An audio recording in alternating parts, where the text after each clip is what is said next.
ప్రతిపక్ష పార్టీల నాయకుల వేధింపులో భాగంగానే ఎమ్మెల్సీ కవితకు ఈడీ నోటీసులు జారీ చేసిందని ఆందోళన ఎమ్మెల్యే క్రాంతి కిరణ్ విమర్శించారు. కవిత దేశ ప్రజలను జాగృతి చేయడంలో క్రియాశీలకంగా వ్యవహరిస్తుంటే ఈడీ ద్వారా కేంద్రంలో అడ్డుకుంటుందని ఆరోపించారు. ఈడీ నోటీసులతో కవిత బెదిరిపోరన్నారు. ఎన్ని వేధింపులకు గురి చేసినా ప్రజాక్షేత్రాన్ని వదలరని ఆయన తెలిపారు. ఈడీల పేరుతో కవితను టార్గెట్ చేస్తే తెలంగాణ ప్రజలు సహించరని ఆయన స్పష్టం చేశారు. క్రియాశీలకంగా ఉన్న కవిత మీద కేటీఆర్ గారి కుటుంబం మీద దాడియే కాదు, ఇది తెలంగాణ మీదనే కేంద్ర ప్రభుత్వం చేయిస్తున్న దాడిగానే పరిగణించాల్సి వస్తుంది. ఎందుకంటే గత కొన్ని సంవత్సరాలుగా మనం చూస్తున్నాం కేంద్ర ప్రభుత్వం రాష్ట్రం మీద, తెలంగాణ రాష్ట్రం మీద ఎంతటి నిర్లక్ష్యం వహిస్తుందో.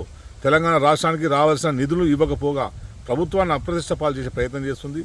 దాన్ని కేసీఆర్ గారు గట్టిగా వ్యతిరేకిస్తున్నారు. ఈ రాష్ట్రంలో కొత్త రాష్ట్రం, దీనికి రావాల్సిన నిధులు ఇవ్వాలని చెప్పి చాలా గట్టిగా పోరాడుతున్నారు. అట్లాగే దేశాన్ని సర్వనాశనం చేస్తున్న మోడీ గారికి వ్యతిరేకంగా కూడా కేసీఆర్ గారు సింగిల్గా గలమెత్తుతున్నారు. దేశంలో కేసీఆర్ గారు తీసుకొస్తున్న వాదనకి దేశం మొత్తం కూడా సంపూర్ణమైన మద్దతు కనిపిస్తుంది.